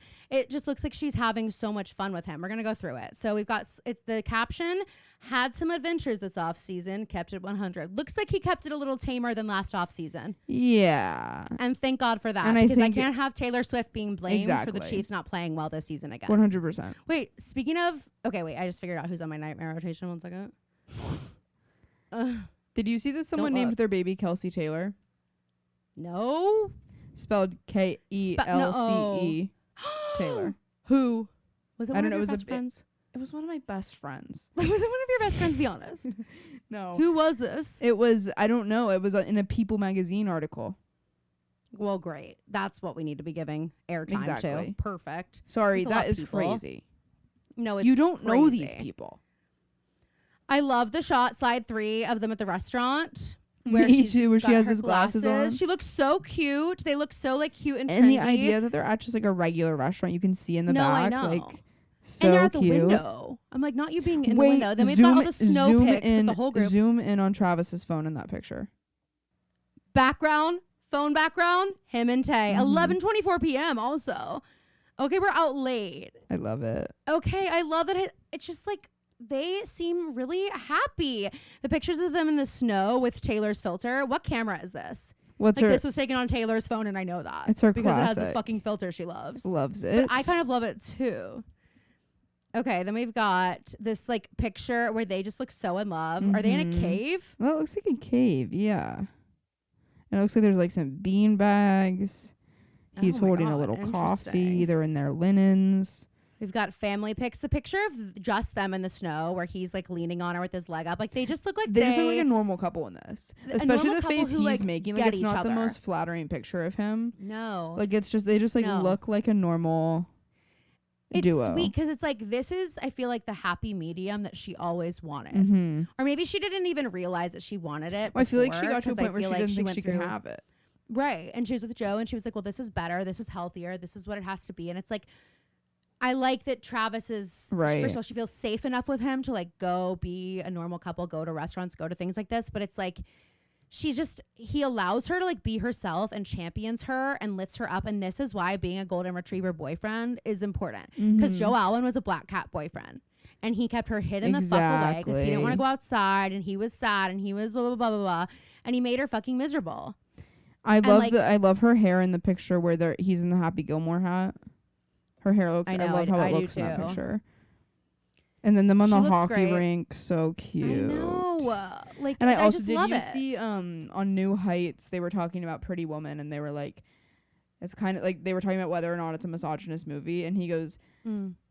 Travis was like, they just need to make one where a guy is like being like taking like doing all the, and he's like describing all He's stuff. like, just my relationship And with Jason Taylor. goes, Travis, you were just describing your relationship with Taylor. And then Travis goes, Taylor comes home and I'm just wearing a tie. Like, that's so But funny. I mean, literally him saying Taylor comes home and I'm just in like that's home, the place you Yeah. both live. Like, I love it. No, I love it. I love it. I love it. I love it. It's making me so happy to just see her like enjoying herself with him. I'm excited for football season.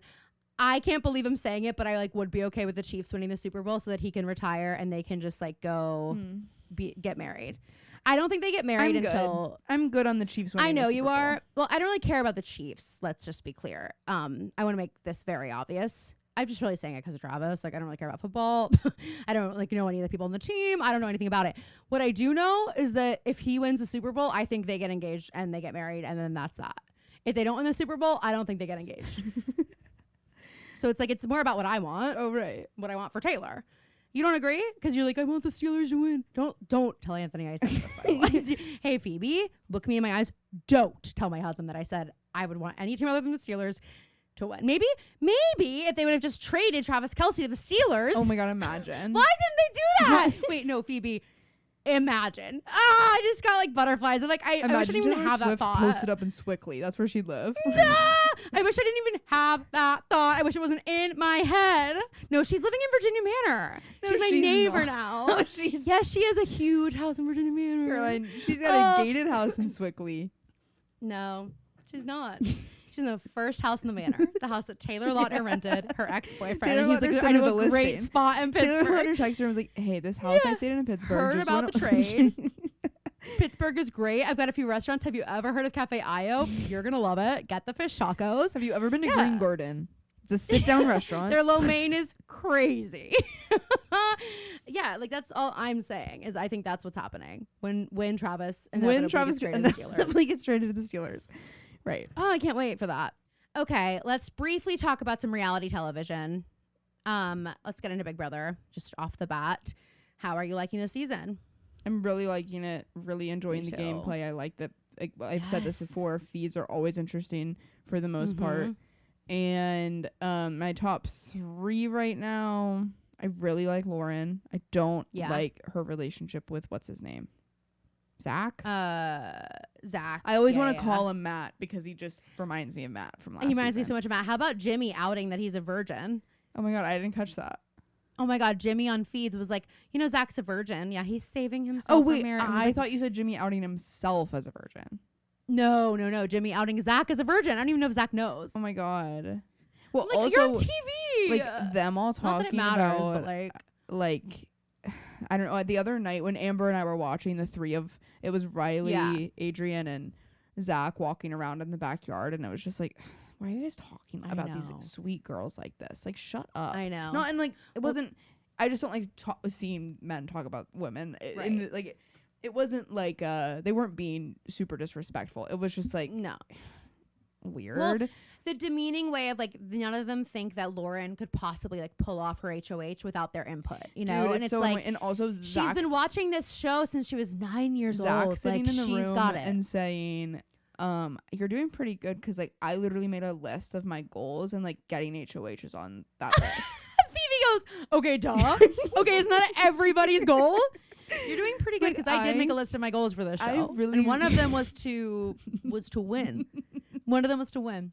Then it's like, oh my God, that I didn't even think of that. That wasn't on my goal list. I wanted one of Lauren's friends to come in and her to be like, you will never believe it. This just fucking idiot just came in here. That would have been so funny. Wait, did you see the moment when Ashley storms into her room? This is on feeds, I think. Ashley like comes in the room. She's like, okay, I just want to talk to you for a minute. And Ava is in the room, sitting directly in front of Ashley, where Ashley can see her. And they like are talking, and then Ava's like, all right, well, I'll just like leave you guys. And Ashley's like, oh my God, I didn't see you. Ashley, what is wrong with you? I want her out of his house. It was the flower in her head. She thought she was a pot. But my favorite scene of Ava, well, I mean, Ava's. I get into new favorite look scene at of your. her. What a 180 you did. And it had to Phoebe happen. was like, Carolyn, you'd die if you were in the house with Ava. Like, No, she but looks she's terrible. Awesome. She opens this door as Lauren is having a conversation with someone, and she goes, hey, I'd really like to have a one-on-one with Lauren, unless I'm not going to be on the block, in which case I'm good. Then I'm good. She could win. I love her. How about she and Rachel making a final two? Okay, that's a final two. I can stand 10 toes behind. My last thoughts before we go into tonight's episode is the people that I want out are Keanu, Kelly, Jimmy. Those are my main ones. I need Kelly out of here. Kelly's like, well, I guess I'm gonna win. Put me up again because I'm confident I can take myself off the block, and if I don't, I'm confident I have the numbers to stay. That's crazy. And then she walks into That's actually then she crazy. walks into HOH sobbing every week. I can't believe it. I can't believe it. I could potentially go home. Well, that's what it means when you go on the block and you continue to volunteer to go Insane. on. But yeah, Rachel, Ava, love. Lauren, love. Yeah. Catherine, I like. Well, I'm annoyed with Catherine after what I saw on feeds this weekend. She's just like bitching to Riley about being a have-not, about the food, and I don't even want to chew it. Like, I'm just gonna swallow it and not even chew. No, I don't like that. But I did see her and Jimmy potentially sneaking food. Someone said that on feeds, and they said we need a producer penalty now. Oh my God! See, like, I'm like, get over it. Yeah, this is part of the fucking game. Exactly. Like, get over. She's like, I just didn't think that. Like, I just hate being a have. She's like crying, talking to Riley about how miserable she is being a have-not. I have to say, and how hungry she is. That have-not room looks like pretty doable.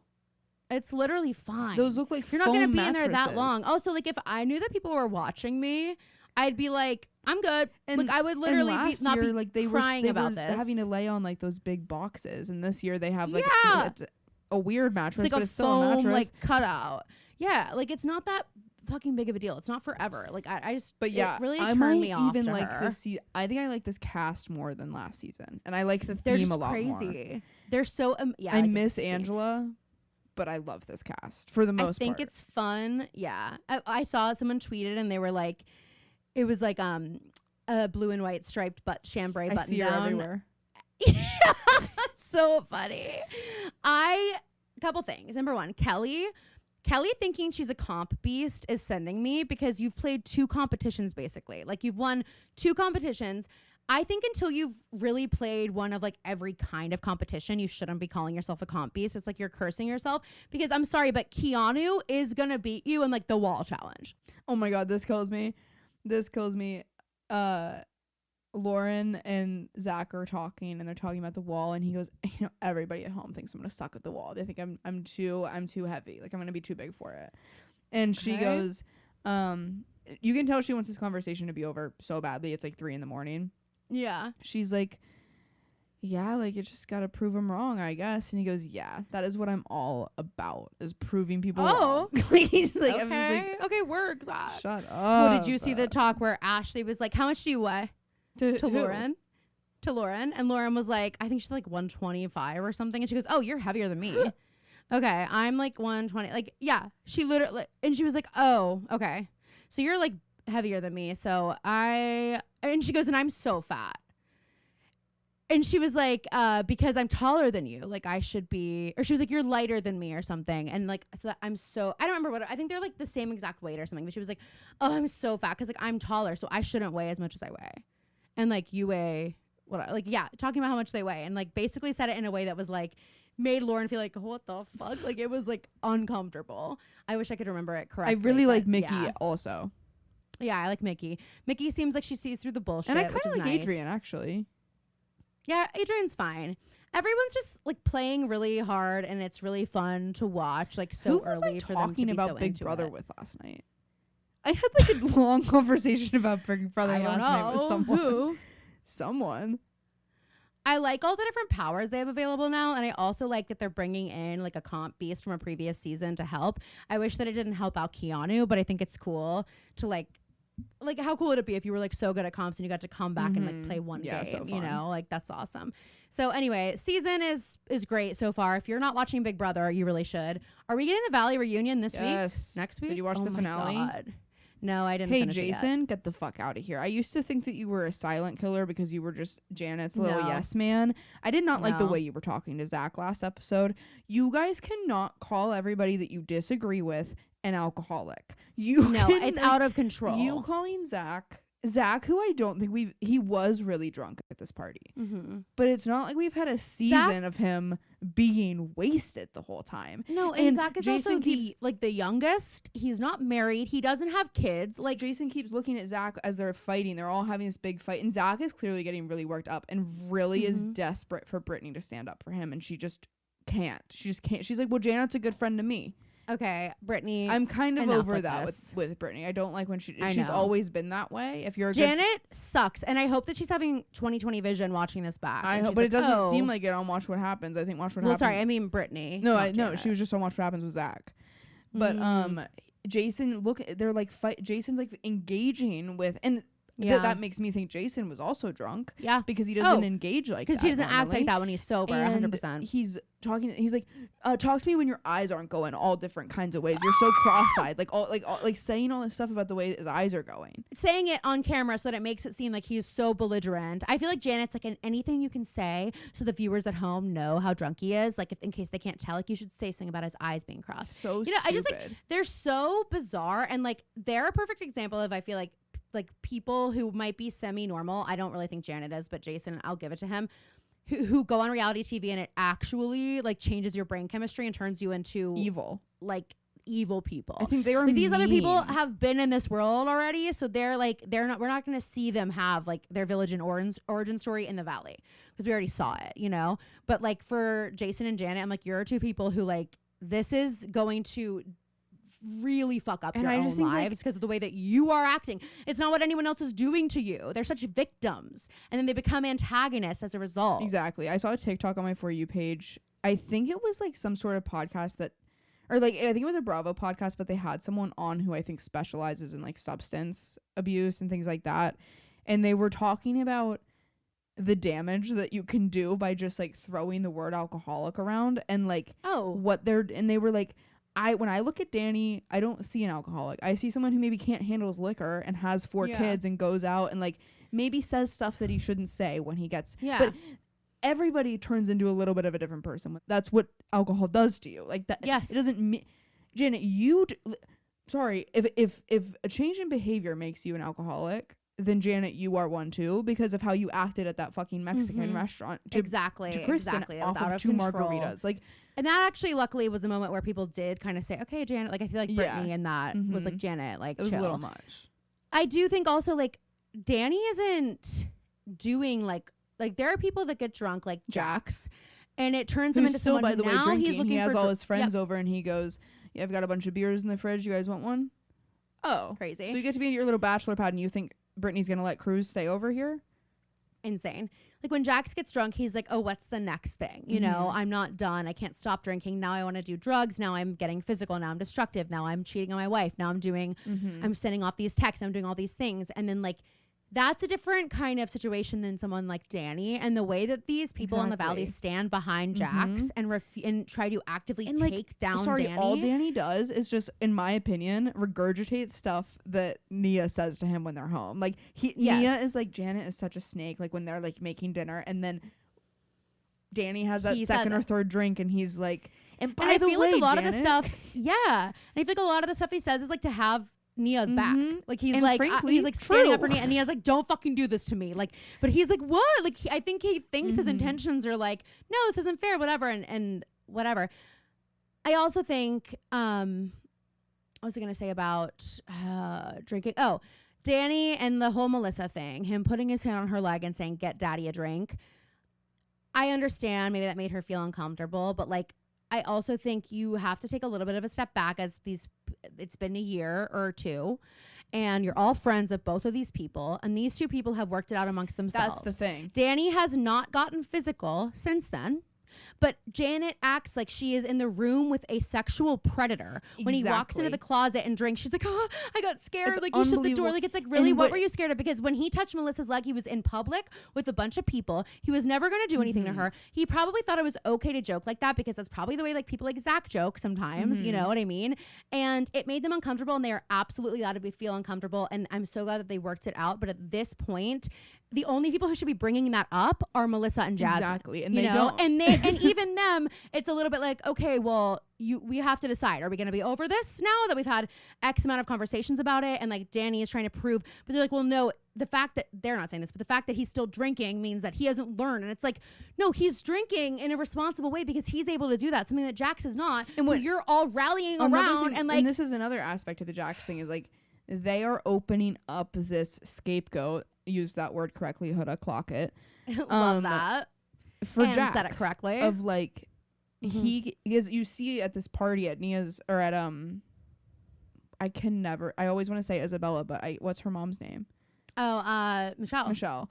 She has this party. This is what the finale is, and Jax uses it to like approach Danny and talk about his issues, and like all that. He's like, you think you're such a nice guy. You think you're all that. Like he's like going in on Danny, and I'm like, you guys have made him feel comfortable to do this so that he can divert the attention of, like, he's trying to paint this picture that Danny is like the next Jax, and Jax is like, well, I can 100%. Do that because everybody's saying he's an alcoholic and he's this and he's a sexual predator and he's doing all this stuff, like, and it's like, you guys are these are big. This is an opportunity for Jax to also enable himself further if he's able to take the spotlight off of himself for even a second. 100%. Jack is so manipulative, and these people are so easily manipulated. It's really unfortunate and grody to me.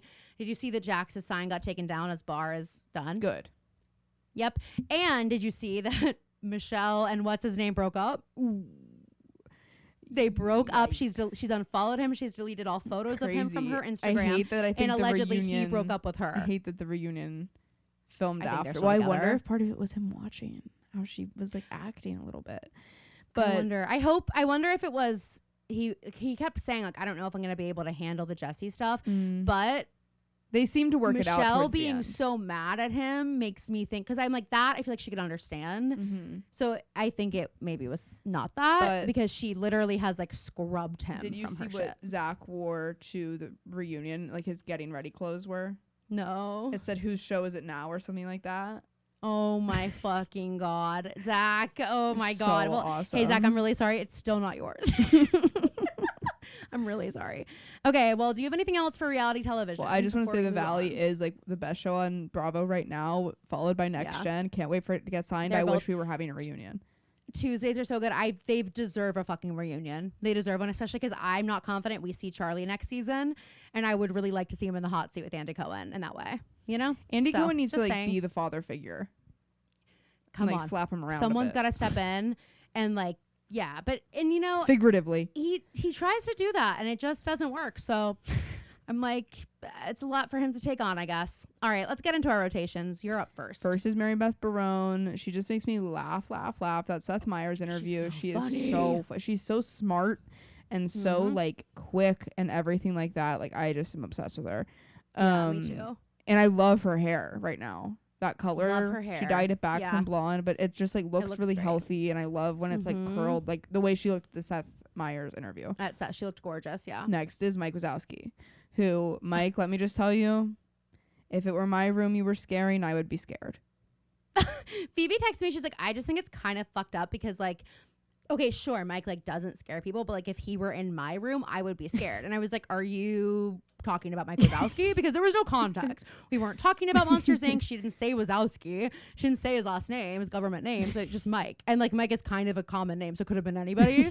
But I knew, and I was like, and I do want to read what I said to you because I think that we had a good little conversation about this, kind of getting into it. Hold please. All right, so Phoebe sends me, I know Mike's like whole thing is not being scary, but like if he showed up in my room, I would be scared, and I wish he knew that. And I also wish he knew that because it would make him feel better. I said, Wazowski? She said, yes. And I said, honestly, that's what make it sadder. He is scary. By all accounts, he should be a good scarer, but he has no confidence to scare and put himself out there. He uses humor to deflect from his inability to scare, and then that very deflection ends up being even more powerful. It's beautiful, and it's not explored enough in modern discourse. And then Phoebe said, exactly, just saw an edit of him and Sully to sue me, got me thinking. And so I'd like to hear more about the edit. You didn't send it to me. Oh, I think Ride posted it, the podcast. I think that's where I Oh my found it. But God. it's like it's all these it's the end of it that's just like it's just Sully and Mike to sue me. I don't really know what story they were Wow. telling, but it did get me thinking of like, He wants to be wanted. and he wants to be scary. And I just want to say, like, Yes. if a little green ball with one eyeball and horns Oh, I showed up know. in my room with those little lanky legs, I'd be scared. I feel like he has trouble putting himself even in the ring. You know, he walks in the room with an apology. And he walks in the room with a exactly, joke and that's because what it is. and Sully walks in like, I know I'm the greatest scarer. And Mike has been like, okay, instead of me trying this, which doesn't work, and the few times I've tried it, it's been humiliating. I'm going to do what I know I'm really good at, and that's being Sully's cheerleader. And so I'm just going to like make this what I'm excited about. But all those little And moments you then- see and that then he he's uses craving this when I'm on the cover of a magazine. And he uses it to I'm on a be commercial. he uses it to be a trailblazer for Monstropolis because Absolutely. now we can use laughter. Absolutely. And we're finding that it's more powerful. And it's like, Mike, you did that. You Mike. did that, not Sully. And you had it in you all along. And what you thought was your downfall and your fatal flaw, it ended up being your superpower. It's the best fucking movie ever. That movie is so good. I need to watch it again. It's been a minute. Sometimes I try not to watch it because like obviously it's painful. It actually Like, there's a obviously very it famous hurts to story watch. of my dad taking Caroline to see it and them both walking out crying, I think, right? I remember walking through the Galleria by where the Starbucks is now with Classic. Dad, and Dad was just like crying. He was like, "That movie was so good," and I was like, "That movie was so good." And he's like, "Boo!" Like, oh, like it like hurt him, and like that's how your dad is an empath. Honestly, guys, it's a And it hurt miracle. me too. It's a miracle Lily wasn't named Boo. It is. Dad and I are actually the most unlikely empaths you've ever met, but like it's true. He's a That's crier. why he cries all the time when he watches The Notebook. Exactly. I was trying Like he to can't help. It's not because the story is sad. It's because he feels. I was it. Like, he's explaining like, it to "Ugh." I was explaining mom and dad to someone. I was like, you would expect my mom to be the feeler. And she is. Like she And in is many ways, she she is.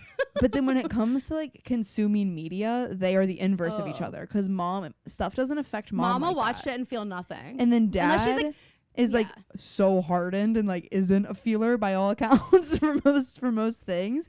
And then like he'll watch a video on his phone and like break down or watch The Notebook. He'll catch like the last 3 minutes of The Notebook and cry. Yeah.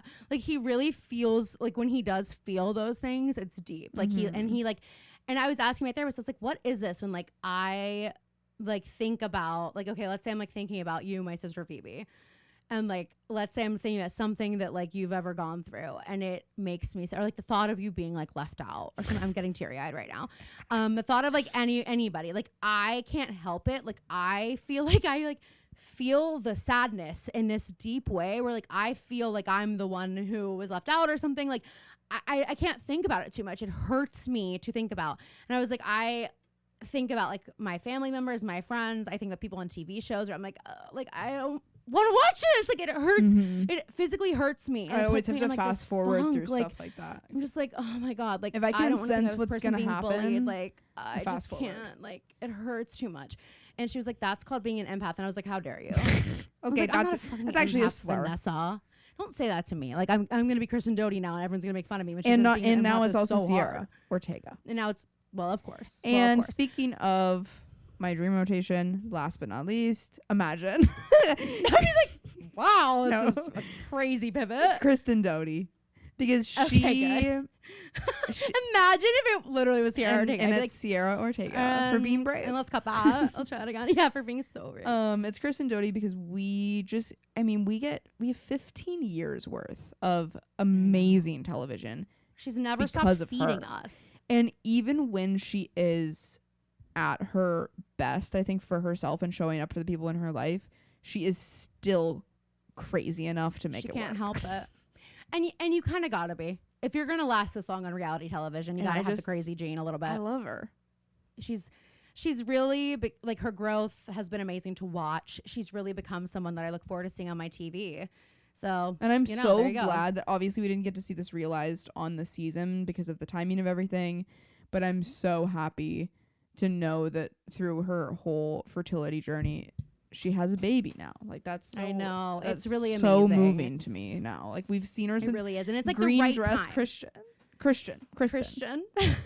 No, it's true. It really, and it's like she wanted it so bad, and like the universe really just opened up and gave it to her at the time that like she was truly in a position to be the best mother she can be with a great partner who adores her and stability in her life and just like away from the fucking psychosis of Vanderpump Rules, really. All right, my nightmare rotation. First up is Maddie Healy's mother. What the hell was that? Crazy. What the hell was that? Because actually, why? Like, I just think there was a different way to say it. I understand why you would be happy to have lost the role of Taylor Swift's mother-in-law. I don't know that you were up for it. Yeah, I don't know that they were really like about to get married. Like, I know Taylor wrote that song. To me, it's an admission of guilt. Yeah, because Maddie's trying to act like it wasn't this thing, like it wasn't serious. This big deal. And obviously, it was. If she's saying mother-in-law, then it's like yeah. And I understand, like that would be honestly an impossible role, but Donna Kelsey is doing just fine. Okay, and rocky start, but I think also like I'm sorry if you think you were relieved to not have won the role of Taylor Swift's mother-in-law. Imagine how Andrea Smith feels. literally. You know, did I say Andrea? Is it Andrea? I think it's Andrea. I'm always like, what the fuck is it? But Andy, like, imagine how she feels. Andy Swift, knowing that she almost had Andy Smith. That she almost had Maddie Healy as her son-in-law. Mom has recently discovered Younger on Netflix, which has it's like an old show with Hilary Duff and Sutton Foster. Is that Hilary Duff and Sutton Foster? Okay. And she not only mentioned it on the phone to me yesterday, but she just texted you and me to ask if we had seen it. It has Sutton Foster and Hilary Duff in it. So cute. Maybe 15 years ago I saw a little bit of it when it was like on after Pretty Little Liars was on. Jesus. So you want to be a buttonhead? So you want to be a bunhead, huh? I'm going to say to Mom, I was preoccupied with bunheads, and I think that should be next on your watch list. We're going to have her. Followed by Lizzie McGuire. Ever heard of it? We're going to have her in the archives of ABC Family, and somehow she still will never have seen Pretty Little Liars. No, totally. But yeah, I didn't like that Maddie Healy's mom said that she was like so happy not to be her mother-in-law. And what she said something like really nasty. I can't remember what it was, but I think it was just like, she was like, you do one thing and she writes an entire album about it. Okay, it's her job. And that's also, by the way, what your son does. Yeah, it's exactly what your fucking son does. Oh my God. just gross to me. Okay. Next up on my nightmare rotation, I'm going to put Schrock. That's Sheena and Brock. That's their couple Fair name. enough. Down. I do believe this entire cheating thing is maybe them trying to get permanent spots in the Valley. Well, I Brock also just put out his apology. I couldn't his letter to Sheena. stand the like couple seconds we got of Brock in the last couple episodes. No, I couldn't either. But what I do need to say is like, this happened years ago. Brock, we don't now need your statement and your apology to Sheena. Especially because it happened when you guys were Sheena- on the show. So if you wanted on this the show. to be a storyline, it should have been It could have 5 been. years ago. And I'm like, the book comes out and then you like staggered it. It's like, okay, we're gonna let you know that there's a part about Brock cheating on Sheena, and Sheena's gonna talk about it, and then we're gonna let that die down a little bit, and then Brock is gonna come out with his statement and his apology to Sheena, and it's just like, I feel bad for Sheena for being cheated on. Nobody deserves that. Right. But I am just like, the way that we're now using this It's feels a little bit interesting. strange to me. And I'm just, yeah, that's just how I feel about that. And then finally, on my nightmare rotation,